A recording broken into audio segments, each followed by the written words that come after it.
Hey, what's up? Alex here. This is the brand new Samsung Smart Monitor M8.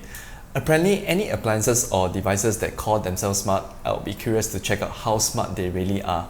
I first know about this smart monitor series from Samsung somewhere early last year. For this year's model, they have actually added smart home related features. That's why for sure I'm gonna check it out this time. So I reached out to Samsung and they have kindly sent me this unit to test and review. We are not going to drill too much into the technical specs, those sort of stuff, since I also don't have the professional tools to do it. I'm mainly going to share my experience using it as an average normal user, about 15 hours a day with this monitor, and of course the smart features packed inside this monitor, which is its main selling point. The Samsung M8 currently retails at 1168 SGD. It is 32 inches, flat screen, 4K.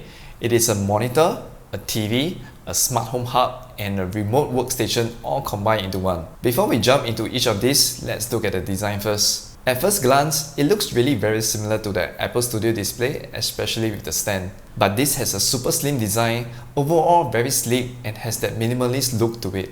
Comes with 4 different color choices, but right now only white is available in Singapore. It doesn't matter to me anyway because I wanted to get a white color monitor to match my desk setup theme as well. Note that the white is not full pure white, it is like off-white. If you focus the color of the stand with my desk color or with the remote control for this monitor, you should be able to tell the difference in the tone of the white. That's a little complaint for me as I would prefer something pure white. But I really like the design at the back of the monitor.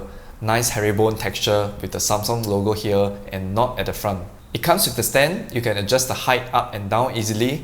Tilting back and forth is a bit stiff I feel. Although there is no VISA mounting arm option available, this stand is a perfect match for my desk. I can totally hide away this cutout on my desk and have the cables run directly down underneath the desk, which is super neat this way. For the input ports, you have your power, which can be removed. This is super important. 1 micro HDMI port, an all-in-one USB-C port with 65 watts charging, display and data, and 1 normal USB-C port for other peripherals. Somewhere at the back, you will see this port which is for you to connect to a very special design webcam for this monitor.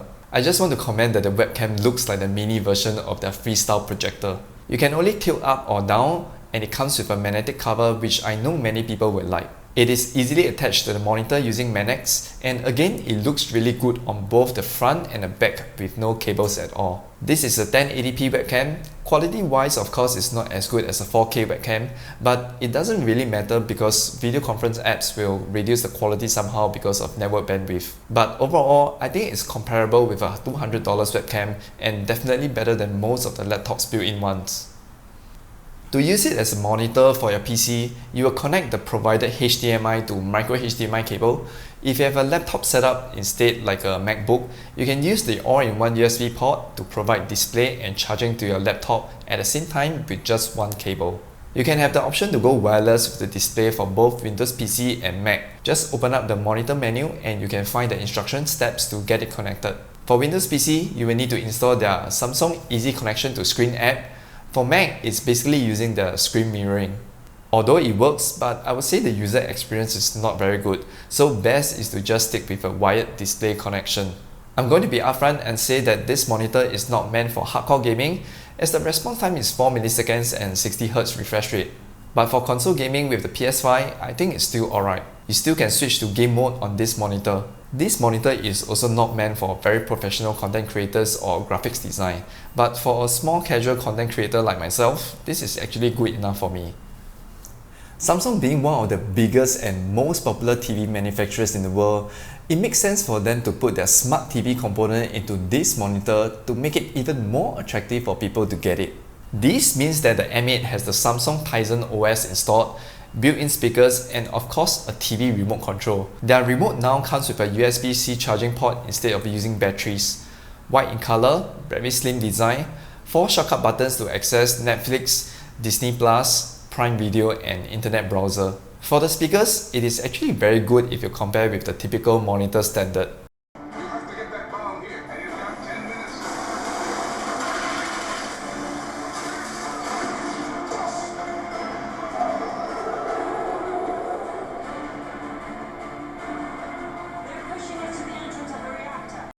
Of course, it won't be better than an external desktop speaker setup, but if you're not that particular with the audio sound quality, then I would say this is actually quite good, similar to your TV built-in speakers. So all this is very convenient if you want to just sit back, or if your room setup has a couch or bed, you can lie down and control this monitor like how you control a TV. You have access to the TV apps from Samsung. All your major TV streaming apps are available, including Mi Watch and Singtel Cast. With HDR10 support and 400 nits of brightness, the picture quality is pretty impressive, even using it in the day with sunlight right beside it. I think it's good enough for most people as well. You have a picture-in-picture mode.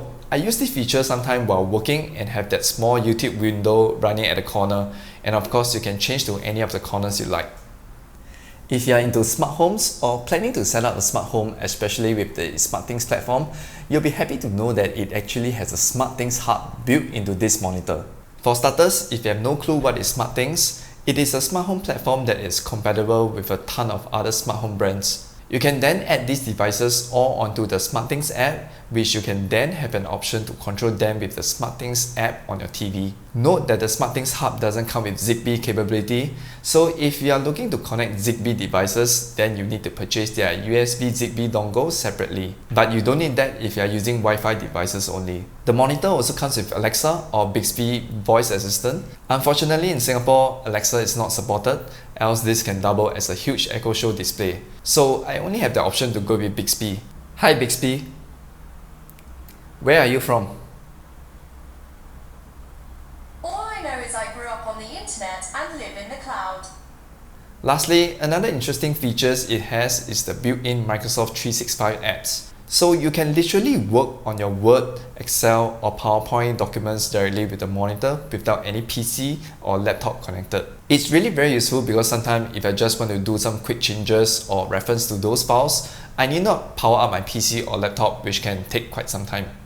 Or I can also use it as a second screen to look at those documents in a meeting. If you own a Samsung phone or tablet, you can link it to the monitor with Samsung DeX. So basically, you can then use your phone or tablet with a desktop PC experience. This monitor is also good for your eyes with anti-flicker and an eye saver mode, good for people spending long hours on the screen.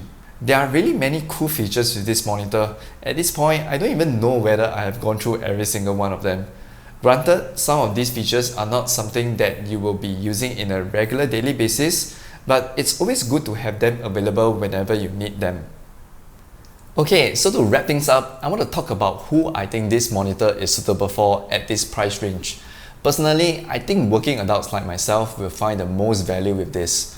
A 32-inch 4K is the ideal size in my opinion for daily productivity work, and we can also afford to spend a little more on a better looking design monitor to fit our aesthetic theme. Then you also have the smart TV if you like to do everything at your desk at times. A laptop with a gaming console setup is also very appropriate. Or generally, if you are spending most of your time in a room like a student hostel or a rental room where you can easily lie on a bed, then use the remote control to watch some Netflix. I can imagine if I am still young and living in my parents' house, I will definitely get this in my room, and I can even make use of the built-in SmartThings hub to make my room smart. Alright, so that's all I like to share. What do you think of the brand new Samsung M8 Smart Monitor? Let me know in the comments, or if you have any questions, feel free to ask me in the comments as well. Give a like and subscribe if you'd like to see more content from me. Bye, and I'll see you in the next one.